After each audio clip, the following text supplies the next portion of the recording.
नमः शिवाय। हर हर महादेव। मेरे प्यारे कृष्ण भक्तों और शिव अनुरागियों, धर्म कथा संसार के आज के इस विशेष एपिसोड में आपकी कथावाची का आप सभी का हृदय से स्वागत करती है। शिव भक्तों, जीवन का एक ही सत्य है जिसे कोई झुठला नहीं सकता, वो है मृत्यु। हम सभी जानते हैं कि एक दिन यह शरीर छूटेगा और जीवात्मा को परलोक की यात्रा करनी पड़ेगी। लेकिन क्या आपने कभी सोचा है कि मृत्यु के बाद का वो सफ़र कैसा होता है? पुराणों में बताया गया है कि यमलोक का मार्ग बहुत कठिन और कष्टकारी होता है। वहाँ न छाया है, न पानी और न ही आराम। लेकिन क्या हो अगर मैं आपसे कहूँ कि आप उस कठिन यात्रा को आज अभी इसी जीवन में आसान बना सकते हैं। जी हाँ, शिव पुराण में कुछ ऐसे ही विशेष दानों का वर्णन है जो परलोक के उस दुर्गम रास्ते को फूलों की तरह कोमल बना देता है। आज की कथा बहुत ही महत्वपूर्ण है क्योंकि आज हम जानेंगे कि कौन सा दान देने से यम मार्ग में घोड़ा, रथ और विमान मिलता है और क्यों अन्नदान को दुनिया का सबसे बड़ा दान कहा गया है। तो चलिए मन में शिव का नाम लेकर शुरू करते हैं आज की यह पवित्र कथा।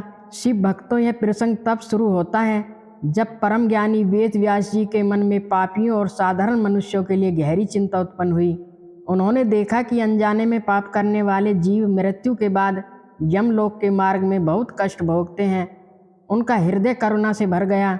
व्यास जी ने सनत कुमार जी से बड़े ही विमरता से पूछा, हे प्रभु, पापी मनुष्य बड़े दुख से यमलोक के मार्ग में जाते हैं। उन्हें वहाँ बहुत पीड़ा होती है। इसलिए आप मुझे उन धर्मों और कर्मों के बारे में बताइए जिनके प्रभाव से जीव उस भयानक यम मार्ग पर भी सुखपूर्वक यात्रा कर सके। ऐसा कौन सा पुण्य है जो उस कठिन रास्ते को सुखद बना दे? व्यास जी की लोक कल्याणकारी भावना देखकर सनत कुमार जी बहुत प्रसन्न हुए। उन्होंने कहा, हे मुने, तुमने बहुत ही सुंदर प्रश्न किया है। यह सत्य है कि जीव को अपने शुभ और अशुभ कर्मों का फल भोगना ही पड़ता है और वह इसके लिए विवश है। लेकिन मैं तुम्हें उन विशेष धर्मों और दानों के बारे में बताता हूँ जो यमलोक के रास्ते में सुख प्रदान करते हैं। मेरे प्यारे श्रोतागणों, सनत कुमार जी ने समझाया कि जो मनुष्य इस लोक में दयालु है, जिनका मन कोमल है और जो दूसरों का भला करते हैं, वे यमलोक के उस भयंकर मार्ग पर भी बड़े सुख से चलते हैं। अब ध्यान से सुनिएगा कि किस दान का क्या फल मिलता है ताकि हम भी अपने जीवन में इन्हें अपना सकें। सबसे पहले बात करते हैं जूतों की। हम अक्सर देखते हैं कि गर्मी में किसी गरीब के पास पैरों में पहनने को चप्पल नहीं होती। सनत कुमार जी कहते हैं कि जो व्यक्ति श्रेष्ठ ब्राह्मणों या जरूरतमंदों को जूता और खड़ाऊ दान करता है, वह यमलोक के मार्ग में पैदल नहीं चलता। वह मनुष्य एक विशाल और सुंदर घोड़े पर सवार होकर बड़े ठाठ से और सुखपूर्वक यमलोक की यात्रा करता है। सोचिए, एक छोटी सी चप्पल का दान आपको परलोक में कितना बड़ा सुख दे सकता है। आगे वे बताते हैं छत्र यानी छाते के दान के बारे में। यम मार्ग में बहुत तेज धूप होती है, लेकिन जो मनुष्य यहाँ किसी को छाता दान करता है, वह उस मार्ग पर भी उसी तरह छाता लगाकर सुख से चलता है जैसे हम यहाँ बारिश या धूप में छाता लगाकर चलते हैं। उसे धूप का कष्ट नहीं होता। इसी प्रकार जो लोग शिविका यानी पालकी या वाहन का दान करते हैं, वे यमलोक के रास्ते में रथ पर बैठकर यात्रा करते हैं।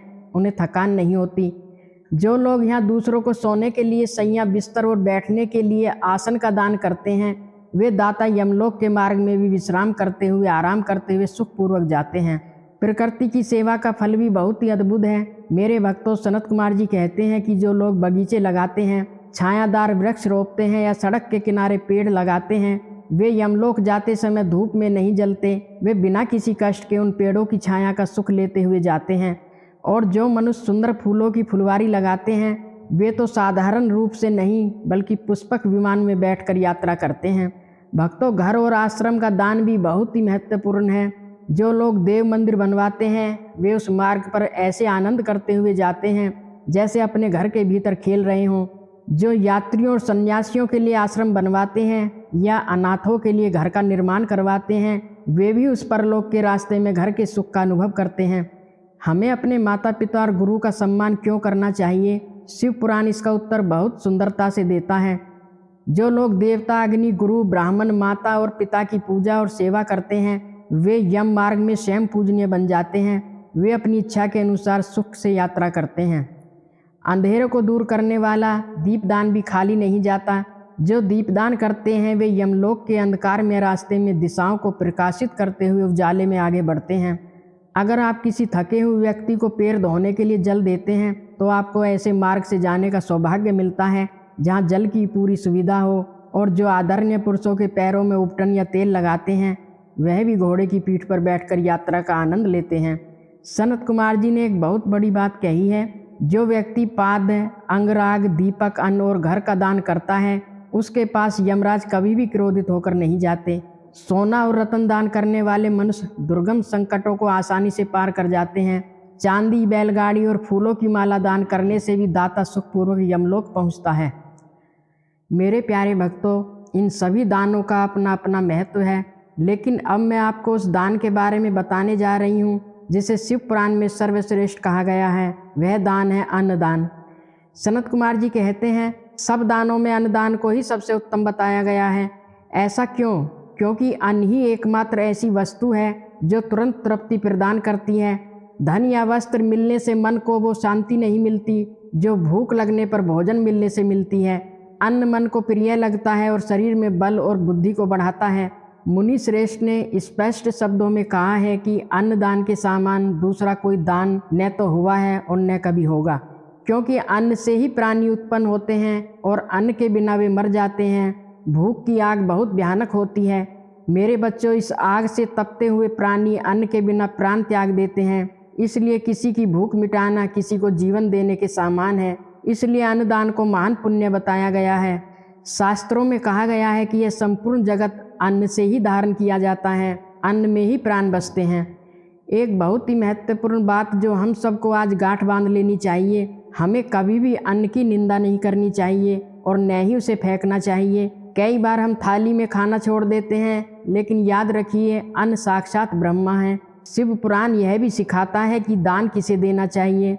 अगर कोई भूखा व्यक्ति आपके द्वार पर आए तो उसका गोत्र, जाति या देश नहीं पूछना चाहिए, बस उसे भोजन कराना चाहिए। यहाँ तक कि अगर कुत्ते या चांडाल को भी अन्न दिया जाए तो वह दान कभी नष्ट नहीं होता, उसका पुण्य आपको मिलता ही है।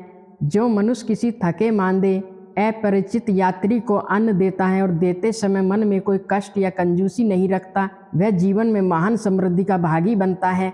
अन्नदान का महत्व इतना अधिक है कि इसे साक्षात ब्रह्मा, विष्णु और शिव का रूप माना गया है। अन्न ही ब्रह्मा है, अन्न ही विष्णु है और अन्न ही शिव है, इसलिए अन्न के समान कोई दान नहीं है। सनत कुमार जी एक बहुत बड़ा रहस्य बताते हैं। वे कहते हैं कि यदि किसी व्यक्ति ने पहले बहुत भारी पाप किए हों लेकिन बाद में वह अन्न का दान करने वाला बन जाए तो वह अपने सब पापों से मुक्त होकर स्वर्ग लोक में जाता है। अन्नदान में पापों को जलाने की अद्भुत शक्ति है। तो भक्तों, यमलोक की यात्रा के लिए 8 वस्तु में सबसे उत्तम मानी गई हैं अन्न, जल, घोड़ा, गाय, वस्त्र, सैया, छत्र और आसन। इनके दान से मनुष्य विमान पर बैठकर धर्मराज के नगर में राजा की तरह जाता है।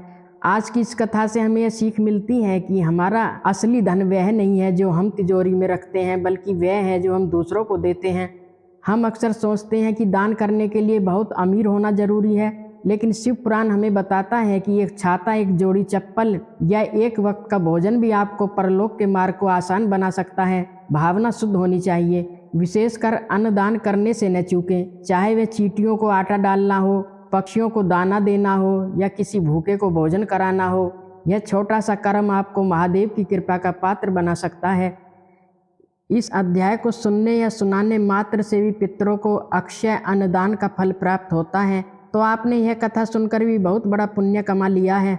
मैं आशा करती हूँ कि शिव पुराण की यह दिव्य जानकारी आपके जीवन में सकारात्मक बदलाव लाएगी। अगर आपको आज की यह कथा पसंद आई हो तो कमेंट बॉक्स में हर हर महादेव या अन्नपूर्णा माता की जय अवश्य लिखें। भगवान शिव और माता पार्वती की कृपा आप और आपके परिवार पर सदा बनी रहे। ऐसी ही दुर्लभ और पवित्र कथाओं को सुनने के लिए आपके अपने चैनल धर्म कथा संसार को सब्सक्राइब करना न भूलें और बेल आइकन जरूर दबाएं। जल्दी ही मिलते हैं एक और दिव्य प्रसंग के साथ। तब तक के लिए प्रेम से बोलिए जय शिव शंकर, हर हर महादेव।